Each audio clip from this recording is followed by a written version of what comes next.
Tampa Bay.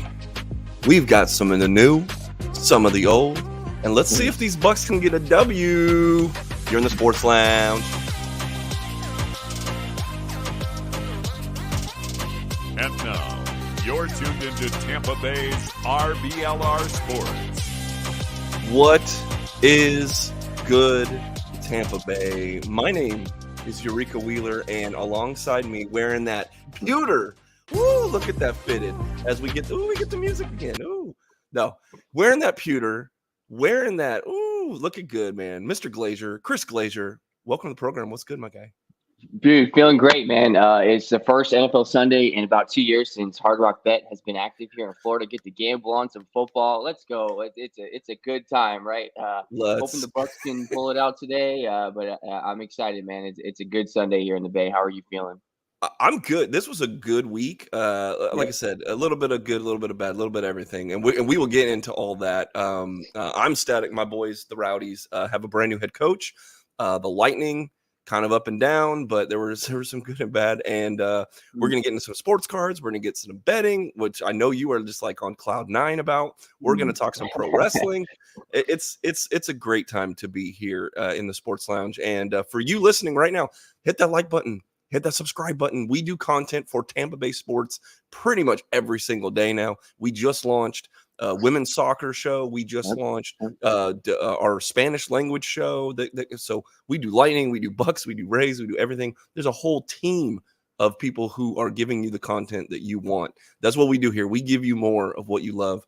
All we ask is you hit that little button that says subscribe or like. We're also on social media at RBLR Sports. Everywhere you are, we're there. Threads, Facebook, Instagram, TikTok, you name it, we're there, buddy. Let's get into our first big topic today, and that is the Buccaneers are playing the Tennessee Titans with another a week after giving up a historic amount of yards and touchdowns and everything to a rookie quarterback. They're facing another rookie quarterback in Will Levis. So, Chris, I got to preface it by saying here's two teams that pretty equal in terms of they're kind of mid, like they've won some games in dominating fashion. They've lost games in a horrible fashion, but most of the time they're kind of in it up until the end, but then they seem to both lose at the wrong time. So this is how the season's going to be the rest of the year. We're going to play a lot of these teams that are we better than them? Maybe. Could we lose to them? Sure. This is unfortunately how it's going to be. So how excited are you to play the Tennessee Titans this week? This is some average football coming your way for sure today, man.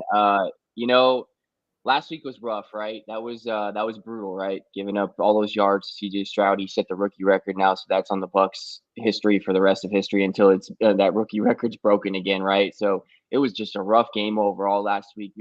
God, what's crazy too is we finally scored 30 points, right? And we lost, right? Because the defense just was not there at all against the Texans. So I'm looking for. I did like what I saw from the offense a little last week. So I expect the offense to play a little better this week against the Titans. Subpar defense, middle of the pack in both the run and the pass. It is a home game. The Bucs will be wearing the white. So I expect a low scoring game. Unfortunately, here until. We did score a lot of points last week. Like I said, we scored over 30, but I think consistency is key for the Bucs. And until I can see it in maybe 3 games in a row, 4 games in a row, until we can finally put some points on the board consistently, I think this is going to be one of those weird, scrummy games where there's probably a lot of punts, field position game. Jake Camardo is probably going to be the MVP again for us, like he's been all year with his 70-yard punts and pinning teams deep, which helped the defense a little bit here and there. But I think it's going to be one of those weird, low-scoring games. Probably a lot of running in this game. I don't expect a lot of points here. Yeah, when you look at these two teams, neither of them score a lot of points. We look at the Titans; their last 5 games that they've played, they lost 20-16 to Pittsburgh. They've lost 24-16 to Baltimore, 23-16 to Indianapolis. It seems to be a trend here. The 2 games that they won, surprisingly, they scored over 20 points. If that sounds familiar to you, that's because that's pretty much how the Buccaneers season has been up until last week, which is a weird shootout. It's the first time we crossed the 30 threshold, but we uncharacteristically had a bad defensive effort. So look, if in my mind, how the Bucks win is play how they've played all year, with a little bit of, if that offense has finally clicked something, although the Texans defense is not very good. So it's like, if they're playing a mid-level defense, can the Bucks score 20 plus points? And can that defense that we've seen all year be very, very good? Did they just have a bump in the road? Was it just, hey, you know what? We didn't have a lot of film on this kid. And it turns out, I mean, the Chicago quarterback might actually be the best quarterback out of the draft. We might have seen a star on the rise that we just didn't have enough film on. And unfortunately, in the heat of the moment, the defense couldn't figure it out. And look, we're still sitting here with some injuries, having Jamel Dean be questionable, having Kalijah Cansey be questionable. I'm assuming they will play today, but not having them last week, or at least, losing in the secondary, gave them a lot of opportunity to air it out against this defense. And it just, we had a very bad showing from White and David in the pass coverage. I mean, it was just a lot of the things were being exploited that we kind of knew were possible. And it was just all of the wrong things at all of the wrong times for the Buccaneers defense. If that was just a bump in the road, then of course, I would have them as the favorite to win this game. If the defense shows up their average ability that they've shown this year, plus if the offense has clicked it into full gear, like that's kind of the best case scenario. And that's why I think if they win, that's how they would do it. But what are you worried about in this Bucks game? Like, are you worried that the defense has kind of lost its step? Are you worried that they finally crossed that? Or are you worried that the offense kind of like just had one good game and they're going to go back down to their kind of mid-level, low-level output?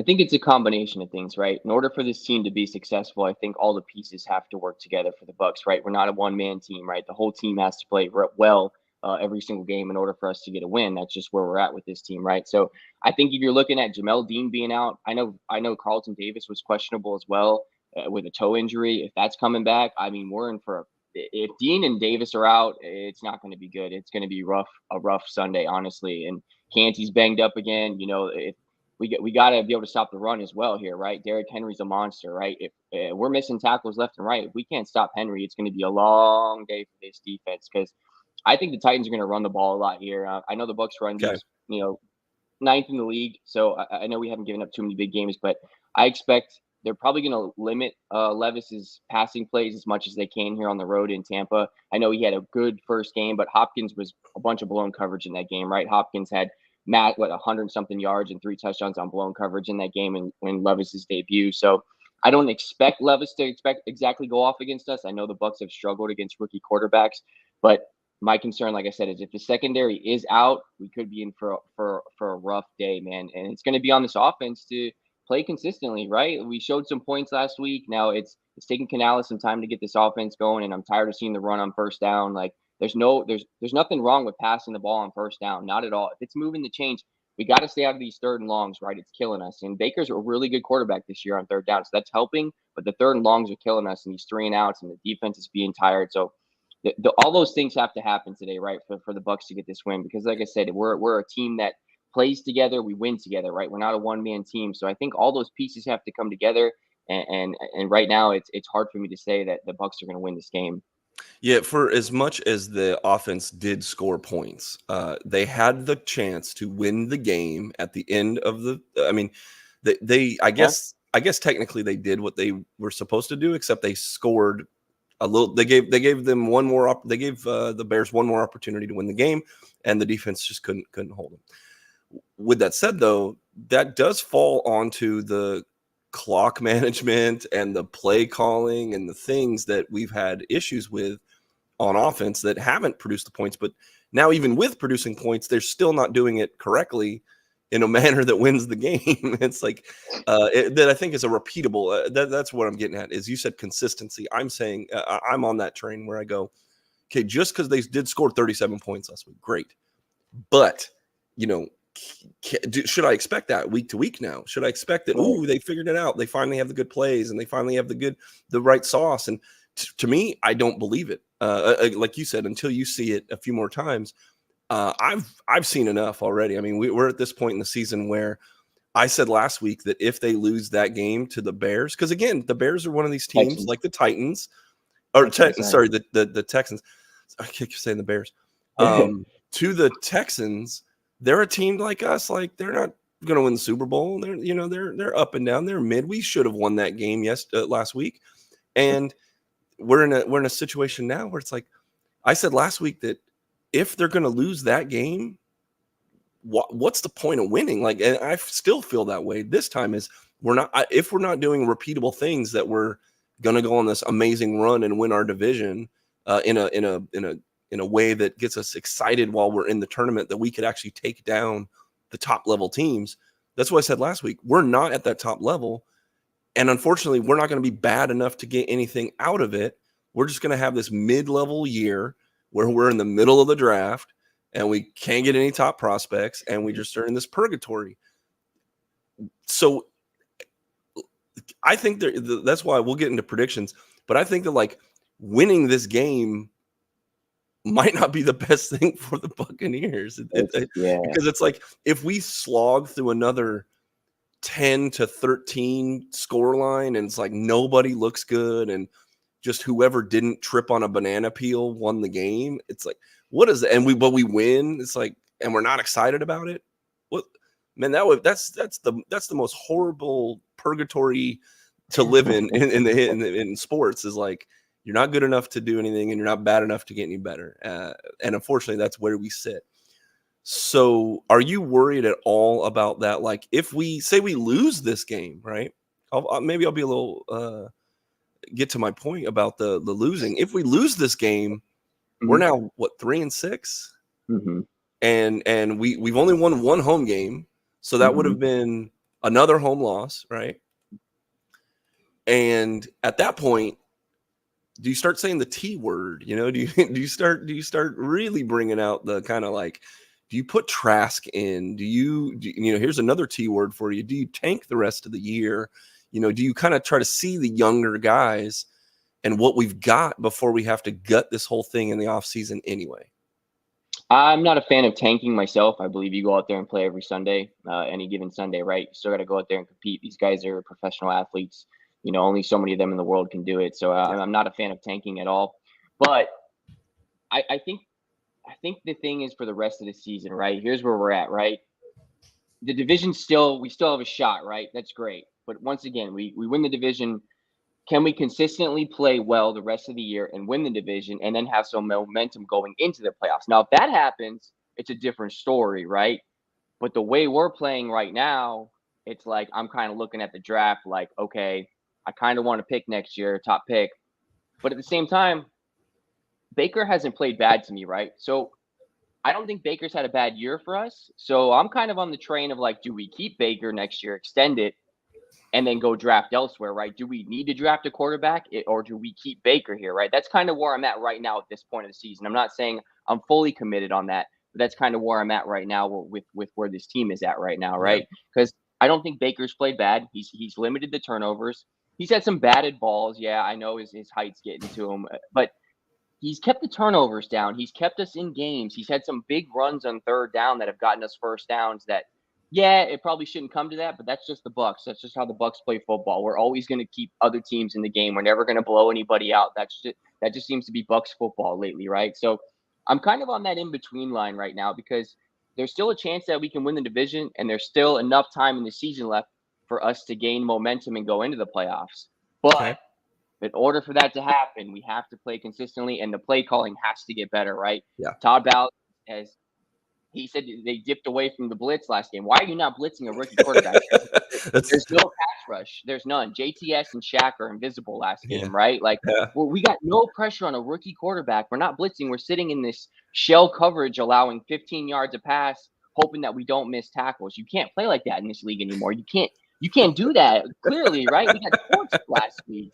Yeah. And Canales' play calling with the runs, you got to be more decisive, right? We can't.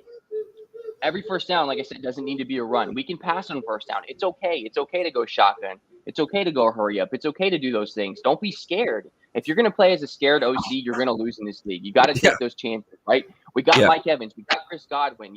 Like, use them. Use them. It's fine. Take your chances, right? So that's kind of where I'm at with as far as where we're at in the season right now. Yep. Well, with all that said, let's get to predictions. Chris, who do you have winning Bucks versus Titans this week? So Vegas has us favored by 2.5, which I'm surprised. I guess it's just because we're home and you're playing like two average teams, right? Yep. Unfortunately, I think the Titans take this one 20-17 in a close game. I just don't have enough confidence in this team right now to say we're going to consistently play well. And that's what I've been saying. Now, obviously, yes, I want us to win this game. I want the consistency from last week's offense to continue in this week and continue next week and continue for the rest of the season and make a push because the season's not over yet. But we can't lose any more games, right? We still got to play the Niners. We still got to play the Jags. Those are two tough opponents that we have not looked good against good teams this year, and losing to Houston last week didn't give me any more confidence. So the Bucks haven't played well at home, right? I think the Titans grind this one out with Derrick Henry on the ground. Defense with the injuries, I don't know what to say as far as that goes. I don't know how, even if Davis plays, how healthy is he? Dean with the concussion and Cansey's question. Like, I got to give it to the Titans here. Nothing against my Bucks. Obviously, I hope we win, but I think the Titans take it here in a really close, contested, probably low-scoring game today here in Tampa. Yeah, I'm sort of on the same track. I don't think this will be a high-scoring game. I think that both teams are going to. I think the Bucks defense is back. Let's just get to it. I think the Bucks are going to win, and I'm not happy about it. I think that we will not be. I think that we will. The defense will show up, and they'll be great. I think the defense will limit. I mean, maybe they'll give up some yardage on the ground.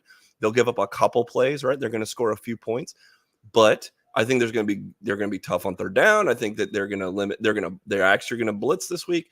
I think they're going to do the things that keep a team under 20 points, and that's exactly what they can do, and it's what they've shown they can do. I think it was just kind of a blip on the radar. On the other side, I think that Godwin and Evans will probably both have touchdowns. I think that that's the only way. The running game is going to still be bad, I think. We're going to air it out. Baker's going to do what he does, which is more, on the positive side of the touchdown and turnovers. But I don't think a lot of the scoring happens until late in the game. I think it's going to be like 7-3 at halftime. And it's like we're sitting here going like, okay, what are we going to do? The defense is doing things. There might even be, to be honest, this 21 points might come from a defensive pick six or fumble recovery or something that gives them a short field. So it gives the Baker a short field. So it's like this could be one of these games he throws for 198 yards, 2 touchdowns. And we're sitting here going like, is that good? Or was he just kind of picking up the pieces that were given to him from a good defense? So again, I think we win barely, field goal, cool. And then we take another win. We get our second home win of the season, and we kind of on to San Francisco. we still kind of ask ourselves like, who are we? But then again, 8 wins might win this division, so we'll see what happens. But yeah, not very excited about that. But let's get into some other things. Tampa Bay Lightning. We spent a lot of time on the Bucks here, but the Lightning here, they're not doing so hot either. Again, we were prefacing this all season about when Vasi's out, we got to play 500. They're literally 500 right now, or pretty close to it. They 6-5 with 4 overtime losses, and that's really the story right now. Is they are losing. They've lost 5 out of 7, but a number of these are 1-goal games or overtime losses. So we're still picking up points, right? Before we went into last night against Carolina, I thought it was a pretty even match. Carolina's a really good team too. They just, they've had some ups and downs. The Lightning, though, tell me though, this defense has been very bad recently, and it's not all on the goalkeepers. I mean, they are giving up. They're giving up goals, but it's like it's the defense. Sergachev not very good in the last few games. Like Radish not very good in a couple of these games. Like the defense is really leaving both of these guys that are to be honest, man. We said this last week. Or 2 weeks ago. They're doing their job. They're doing better than like Johansson is absolutely overperforming our expectations. So it has to come from the rest of the guys on the ice. So again, I'm not on a ledge, but it is, unfortunately, this is the downslope of the roller coaster right now for the Lightning. Luckily, we're still sitting above 500 right now. We're still getting some points like we talked about. Unfortunately, yeah, 5 out of 7 is definitely not good.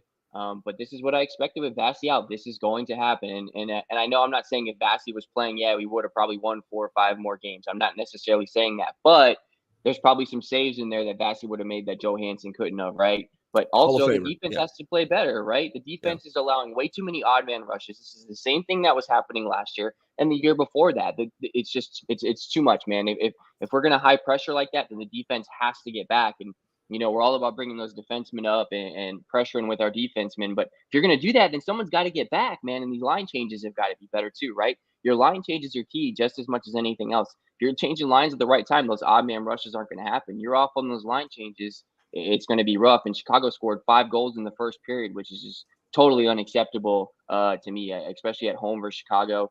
The good thing about the Lightning, I will say, though, is Nikita Kucherov looks like the best player in the NHL right now. Absolutely unstoppable. Dude's a machine.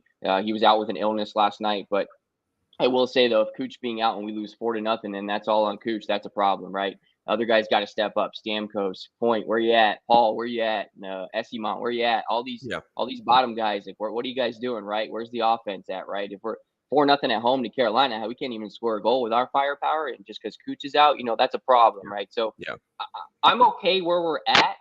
I knew this was going to happen at some point. I know 5 of 7 is rough, but I'm still okay where we're at in the points column. That's the most important thing in hockey, is hang around the points column, right? Like I said, all this team has to do is get into the playoffs. They already know what it takes to win those games. We've been through this. We got enough guys on this team that have been in the playoffs to know what it takes to get it done in a best of 7 series. So hang around. This is going to happen. I know they said Vasi's timetables, he's actually, I guess he's doing better than they thought at this time. So I still don't want to rush that back, right? It's a back thing. I want him 100% before he comes back. Because the thing is, too, is I think even if Vasi comes back, there might be some rust. He hasn't played game speed yet. And all these guys have already played a quarter of the season in the NHL, and Vasi's just now coming back. So there might be a couple speed bumps there where Vasi allows some goals that he probably normally wouldn't, right? So it's going to take time for him to get going as well. So, but we definitely have to clean the defense up for sure. The defense is a problem.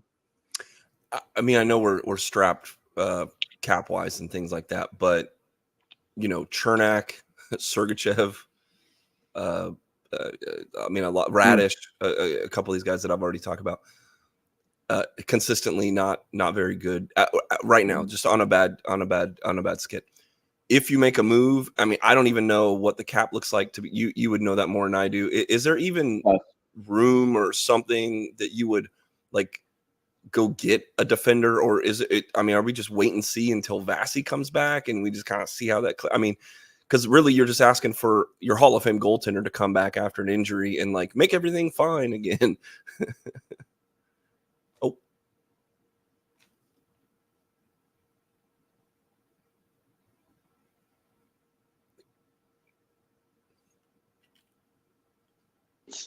it's up in the air. I think we still got time to go. I think we don't rush it yet, right? I don't think we make a trade yet. I think Cooper's a good coach, man. I still trust him, right? Some of these guys, these younger guys, it's still early in the season, right? We're still not. Okay. I'm not in panic mode. I'm in. Okay. Let the line settle a little bit. Move some lines around if you need to. Play around with that a little bit while we hang around, and then really after the All-Star break, put it together, right? Like just hang around. Yeah. Be in. Don't be too far behind the playoffs, right? Either be in contention or be a point or two out going into the All-Star break is my goal, right? Especially with Vasi. Obviously, he's just a goalie, right? But he's one of the best goalies in the world, right? So getting him back is key. That is huge. And I know that doesn't help the defense any, but I think the defense is going to take time. I know I said it's stuff from last year and this year, but we do have some newer defensemen out there. I did see someone trade talks about something about the Lightning in New Jersey. I'm not sure who. I did see some rumors on that was a possibility. I didn't get to read on who they were talking about, but I did see some rumors online, possibility about that. But for me personally, I don't think anything needs to happen yet. It's still early in the season. We're still getting over some speed bumps. Everyone's just got to have the faith that Cooper is Cooper, right? Where things are going to, it's a rough start, right? But this is what we expected with Vasi out, right? I didn't think this is – we're above 500. I'll take it, right? We got 4 overtime losses. I will say, though, that the overtime has to improve, right? It's 11 straight in OT, 9, 10, whatever it is.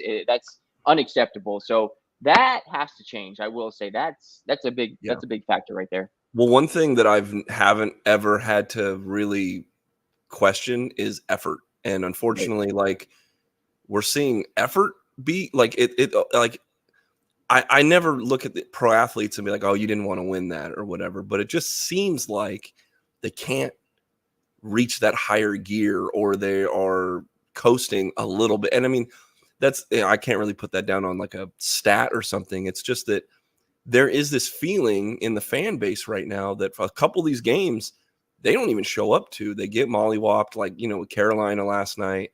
And I felt sad. I wasn't angry. Like, I just was like, we just didn't show up, and it was at home, and they just got beat by but that's what I'm saying. A good team's going to come, and you're going to lose games every once in a while, but you never should feel like your team just didn't have it in the tank. Like, I don't know if it's because it wasn't a back-to-back. It wasn't like a travel thing. It just was from the first puck drop, they got outshot, and just couldn't make up the difference. And it wasn't a quality of player difference. It just was the other team. I mean, I hate to say they wanted it more, but Carolina's a very sound defensive team. It looked like it. Yeah. It looked like they weren't up to the task. Like, we're not going to run up this mountain today, So I'm hoping that gets better. I mean, you're always the optimistic one that says, it's going to be all right. We're going to be fine. Panicking yet. It's plenty of time left. And to be honest, Cooper has earned the rope that you're giving him. 100%. This team has earned. You're completely right about that. When it's go time, like, I mean, it's a regular season. As long as they're in the tournament, they'll be fine. We'll be the scariest 7 or 8 seed that's ever happened in the history of the NHL. Sure. That's fine. I like it. Whatever. You're completely right in that aspect. So, again, it's tough. We want to see the Lightning peak. They're the third oldest team in the league now. Like, we had our fun, right? Now it's just kind of like, if we can make it, we make it, and maybe we win around, and that's just what the Lightning are going to be from here on out for a little bit. All right. Well, let's some positive news is my boys, the Tampa Bay Rowdies, hired a brand new coach. And Chris, here's the deets, man. For those of you that aren't, I'm not a soccer guy. Give it to me. No, you're. It's all good. But everyone's welcome in the lounge, baby. Right. So Robbie Neilson. Here's Robbie Neilson's beautiful smile up here in the corner. He is the latest head coach of the Rowdies. He's from the Scottish. So soccer sickos will know him from coaching Hearts over in Scotland. So the Scottish Premier League and the Scottish Championship are just about. Well, I mean, the Scottish Premiership is better than the league that the Rowdies are in. The Championship, their second division, is a little better than the USL Championship that the Rowdies are in. So here's a dude that comes in with probably the best resume of any coach that's ever been put into this position. He's won the Scottish Championship 3 times. He's put together teams as the technical director of these teams that goes and signs the players and stuff. He has the knowledge and the experience that is way more than qualified to do it at this level in America. He's never come to America, though. He played high-level English, European football. He coached high-level European football. He went to some of the bigger European competitions where they take the best of Scotland and the best of England and the best of Germany and things like that and put them together. He's been to the later stages of those competitions. So for the Rowdies to go and get a guy like this with this pedigree, there's not many coaches currently in the USL Championship that have the pedigree that Robbie Neilson has. So just on that alone, this is exciting. So the people that know soccer are probably excited to get Robbie Neilson. But the people that don't know Robbie Neilson before, here's why I think you're going to like him. His style of football is a very forward. They want to possess the ball. They want to score the ball. And so I have some members of the front office of the Rowdies, kind of were telling me, this is the kind of football they want to play, that with Neil Collins. And so coming off of the head coach that we had in Neil Collins, who's now in the English football system, Neil was all about that too. And the Rowdies have built a brand of football where they're gonna concede a goal here or two, but they're gonna put 4 in the back of the net, and or at least that's the standard. That's the quality that we want, where we want to put the other goalkeepers in a state of terror, because there's going to be a lot of possession and a lot of shots on target. That's exactly what Robbie Neilson has done in the past with his teams, almost to a point where some people getting mad at the defense because they would concede 2 or 3 goals a game. But he has a winning record in all of the competitions he's been. He's at all of the opportunities he's been given. He's knocked it out of the park.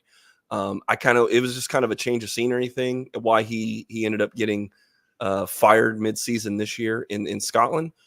But with the Rowdies, they already have a top level talent, because they've played this brand of football right now. They've built the roster to play this kind of football, and now they're bringing in another coach that's going to pretty much do the same thing. And what Robbie has said is he wants to inject more quality and more energy, and definitely he I got to talk to him at the press conference. We had a nice little one-on-one, and what really struck out to me is that he knows the legacy that he is coming in after. He knows the quality of soccer that the Rowdies have built here.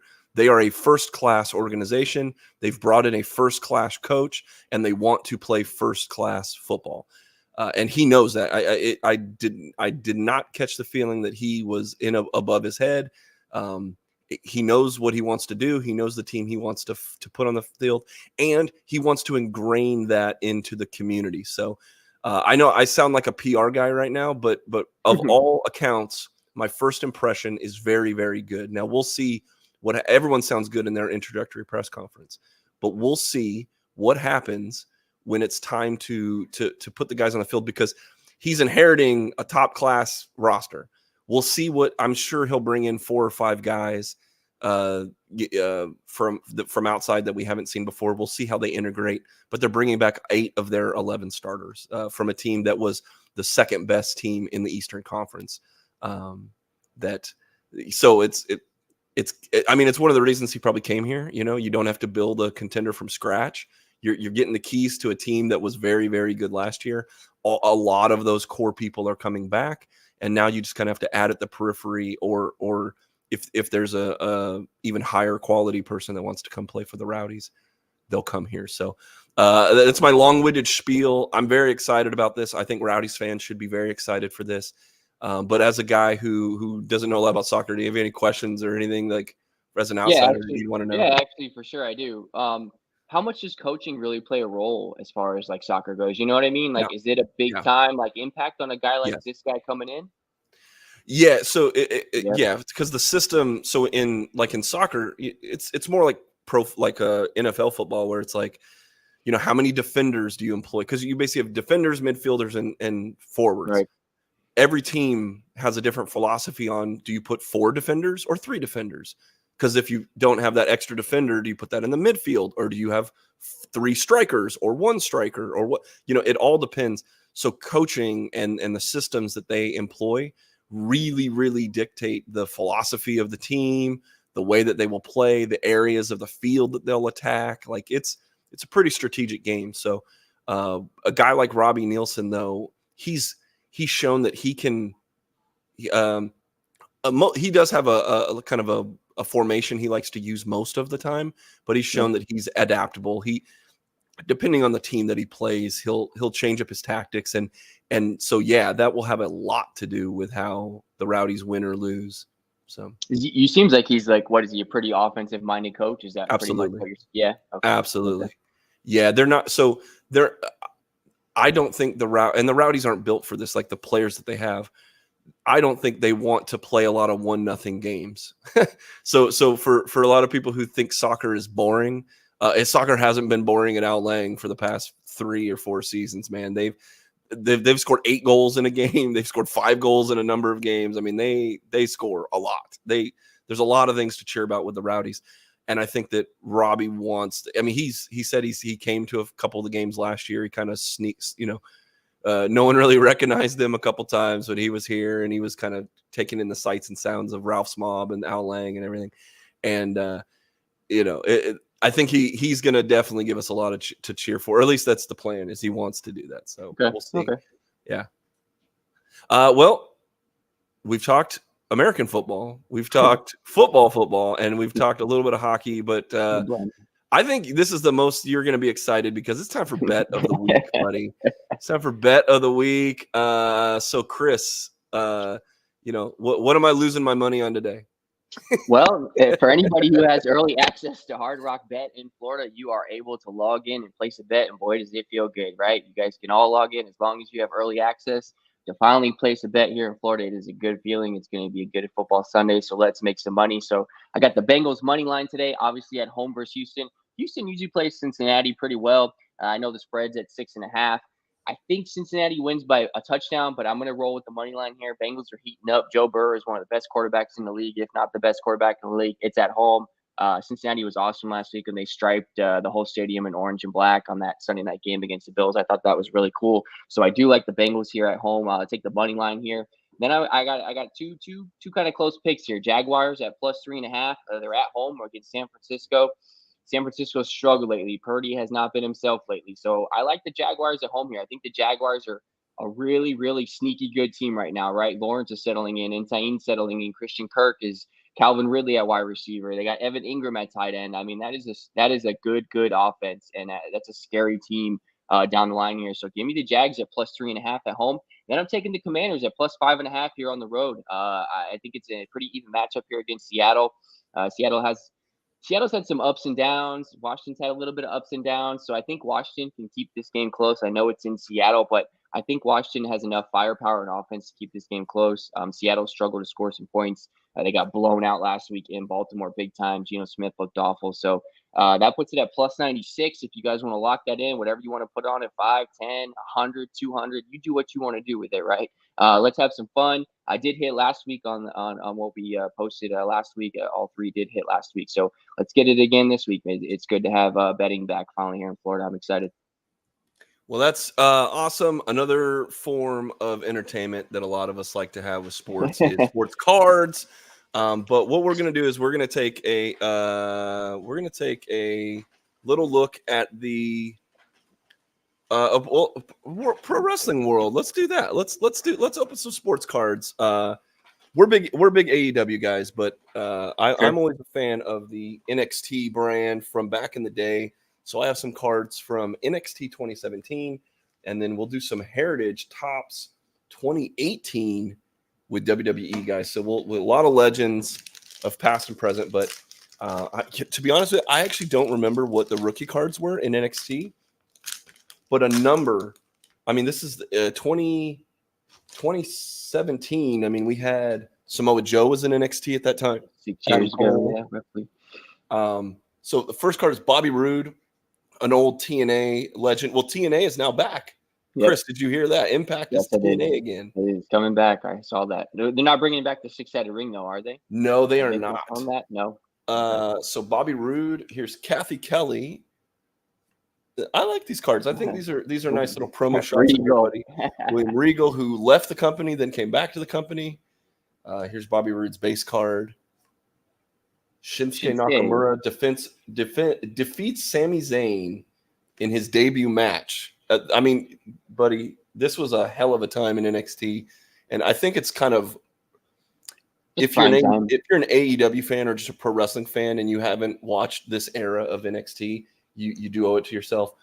Brand new Mandy Rose at the time. Tucker Knight, who I got to meet here when they were wrestling in NXT. It was pretty cool. Him and Otis as Heavy Machinery. Here's Samoa Joe making his debut and defeating Tyler Breeze. No Way Jose, a guy that didn't really make it, kind of did on the more of a comedic wrestler.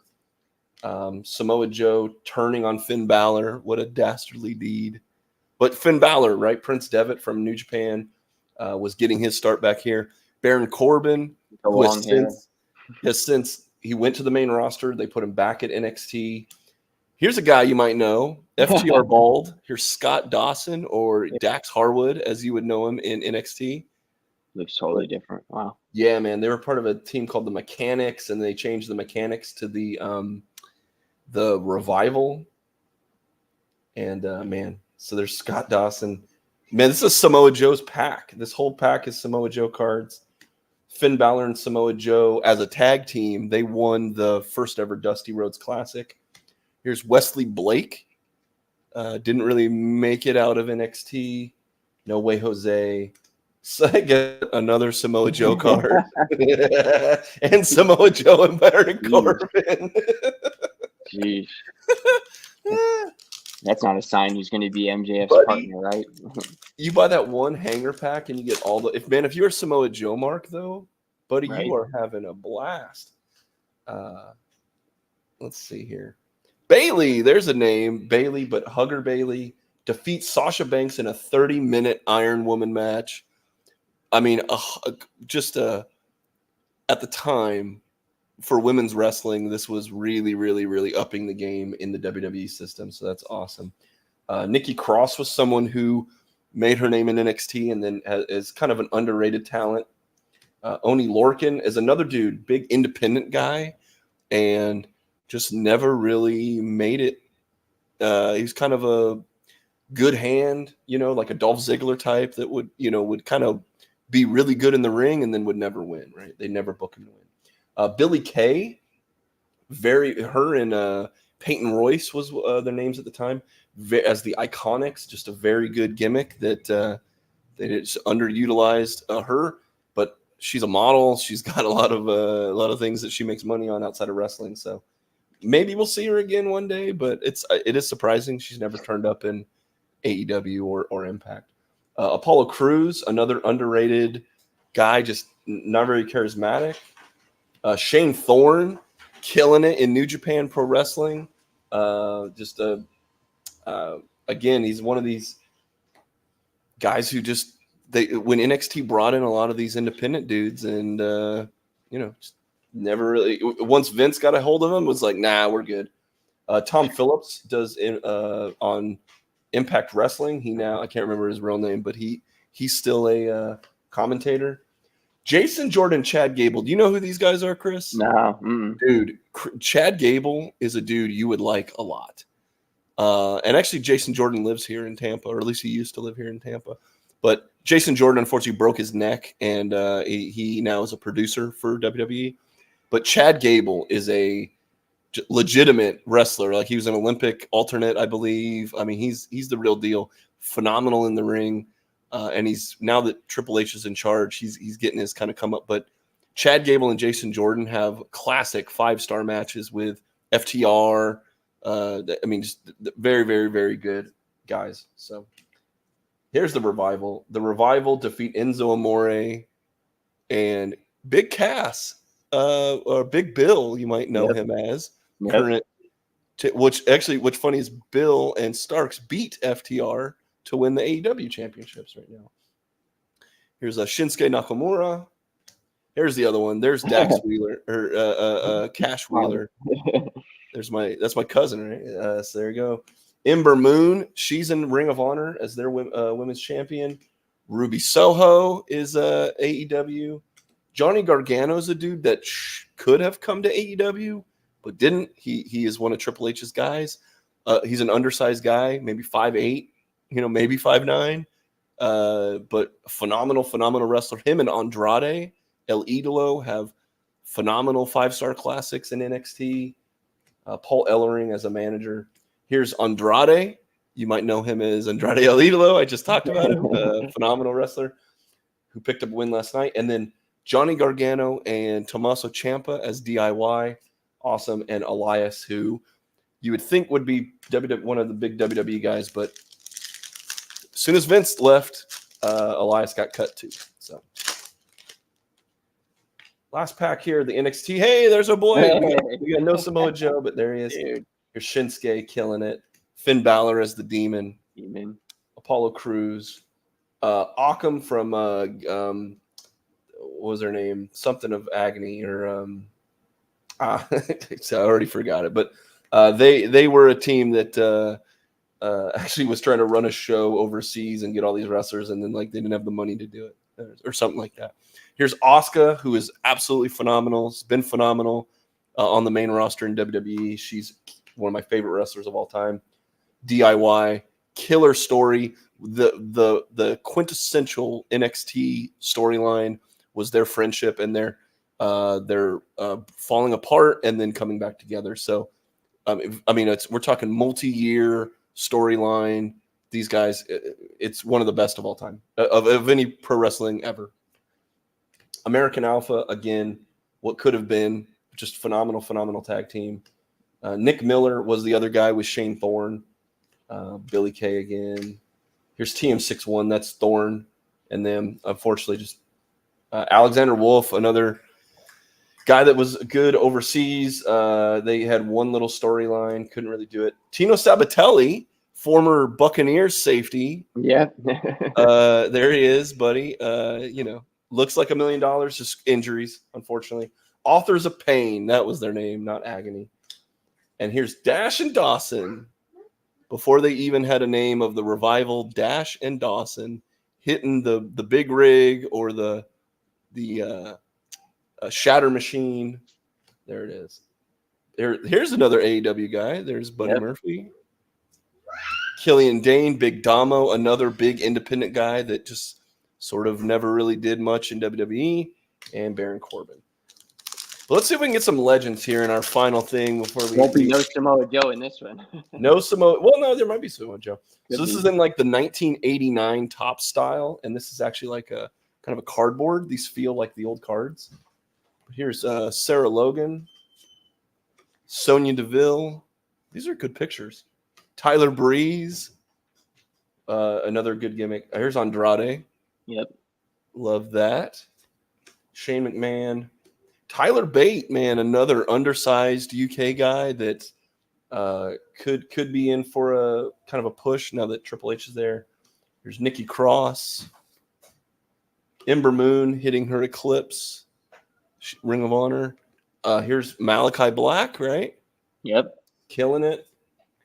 Zack Ryder, who's we haven't gotten a chance to talk about. He is absolutely killing it on the independents over the last few years. Completely like revitalized his career by kind of taking the gimmick of like I'm a WWE guy and I'm better than all of you onto the independents. I mean, he's really killed it. I don't know if he'll ever get another shot in like AEW or something like that. WWE might bring him back, but again, man, he's his own man. He's his own boss. He's an entrepreneur. The Zack Ryder character is what it is, but Matt Cardona, a lot of respect for that guy. Here's 2017 Rookies of Asuka. I don't know if that's worth much, but here we are. We're going to put that in the thing. Shawn Michaels retires Ric Flair. This is a cool little insert.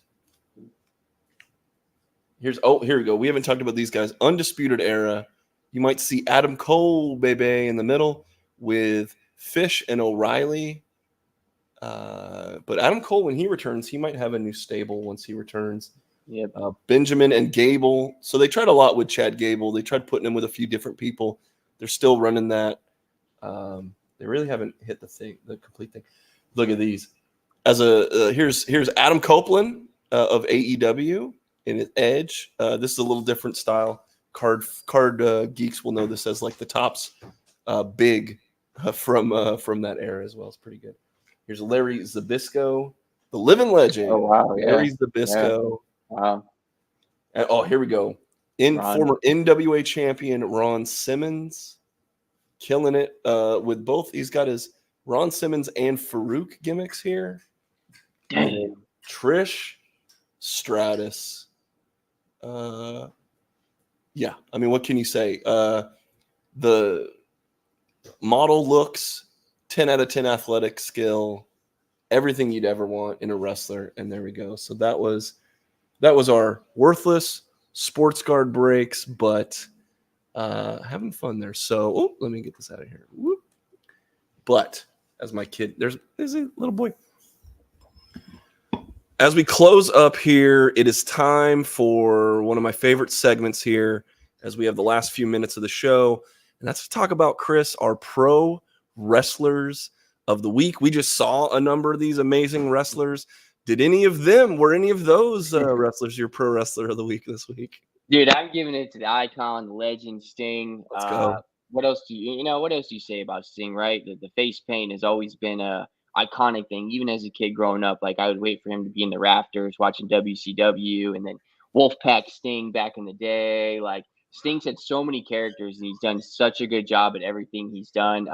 I'm really glad he signed with AEW. At first, I was like, but it's really worked out well. His role is fine. He's wrestling once every blue moon, and he's in the match for maybe 5 minutes, but it doesn't matter. He's still a legend, right? And we got to see him jump off the balcony there in Orlando at Revolution, right? Sting's just living it up while he's in his 60s, right? It's no big deal. So I think it's cool he's getting back in the ring here for a little bit. Seeing him, obviously, like I said, I grew up watching Sting, WCW days, WWE, WWF. So got to give Sting here, man. Great to see him still around.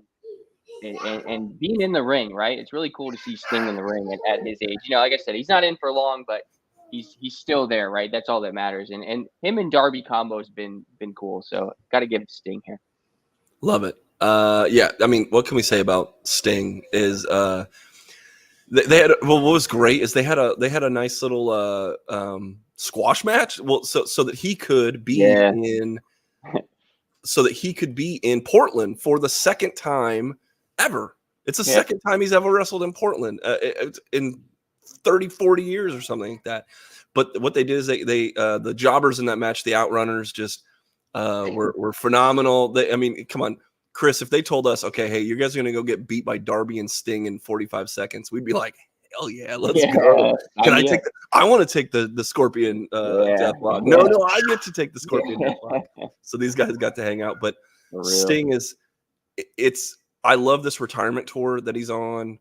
It feels like in baseball, where I probably have said that before on the show, but it's kind of like where a player goes to every city and they get their flowers from that fan base about their entire career and how awesome they've been. So my boy here he's about to jump off the balcony like Sting. So little stinger splash for the little stinger back there. But my wrestler of the week, Sting, buddy. Yeah. What can I say? But if I had to pick someone different, it would be, and in a different mode, would be El Hijo del Vikingo. Dude, Vikingo, buddy, if you haven't seen Vikingo matches, you are in for a treat. This dude is amazing. He is dynamic. The only thing I don't like is that Viking mask that he wears. It's a little too Mandalorian. It's a little too big. They maybe change that up just a little bit. But other than that, dude, if you like Lucha Libre, this is the best luchador in the world right now. Like, I just, hands down, him and Commander. Like, AEW's building this luchador roster that I don't know if there's like something out of that, but Rampage has become Lucha Fight Night, and I'm all about it. Rampage is must-see television. It used to be, dude, I'm telling you, it was something that you could miss, but now with all these luchadors, Rampage is fire, buddy, dude. So 2 weeks ago, Vikingo, Commander, and Pentagon had a 3-way, like 20-minute match that was just, they're diving and jumping and flipping and flying and everything, and it's amazing. It's amazing. We'll get to this actually. Well, this just dropped in here. What chances Bucks win today? Very slim. For a very slim win for me, and I think Chris said very, very small loss. And here you go, Chris. What chances we get Todd Bowles fired? I don't think he gets fired. Bucks are not known for firing a coach mid-season. I've never been a Bowles fan myself. I like him on the defensive side of the ball. He's pretty good DC, but I don't think the Bucks fire him right now, or maybe after the season. Yeah, I think he's good for the rest of the season, win or lose. Make sure to rewind for everyone else too. As we go live here, when you hit like, you hit subscribe. But we talk about the Bucks right at the beginning of the show. Fire away. Yeah, man, it's great. But we love the comments. Keep those coming. But to wrap up Vikingo, man. So in a 3-way battle that week, then this week, teamed with Commander against FTR. Phenomenal match. Like, this dude is just killing it right now. It's amazing quality. Have you heard of Vikingo before he showed up in AEW? A little bit. I had heard of him. I never actually seen him until he showed up. But Me his neither. matches are the thing about him is like the thing with luchas. You know what's coming, right? It's going to be the high flying stuff. But the thing with him is that some of the stuff he does, he nails it accurately, and it's so tough to do, and he does it all the time. You know what I mean? Like some of the flips and the landings and the crazy stuff he does off the top, I'm just like, oh man, he's gonna kill, but he lands perfectly. He nails it every time. So that's tough to do, man. Go night in, night out and be able to nail it every single time. So I mean, I like what I've seen from him so far. Yeah, it was phenomenal. Well, guys, thank you. If you've been here the whole time, we really appreciate it. I just ask that you do hit that like button, you do hit that subscribe button, and then get to social media at RBLR Sports. We're on every platform that you could think of. We're at RBLR Sports, but also we cover the Bucks and the Rays and the Lightning and the Rowdies and the Sun and any of these other teams. The Tampa Bay Storm Arena team hasn't been announced yet, but maybe.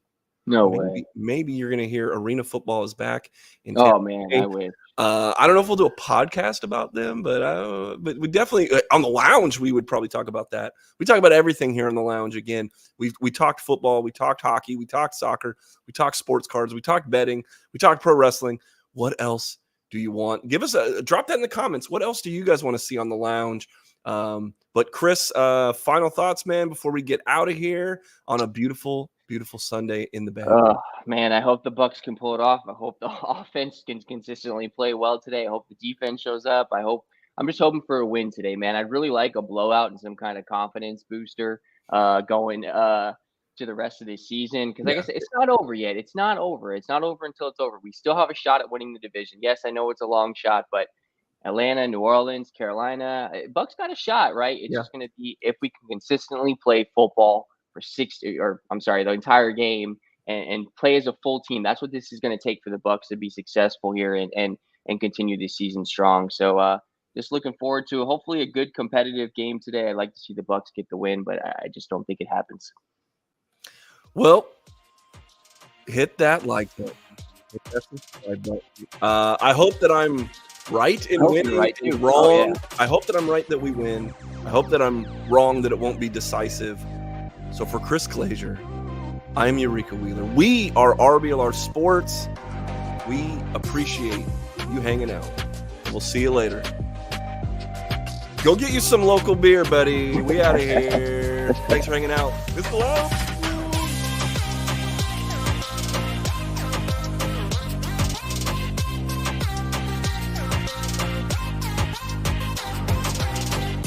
Thank you for tuning into this presentation by RBLR Sports.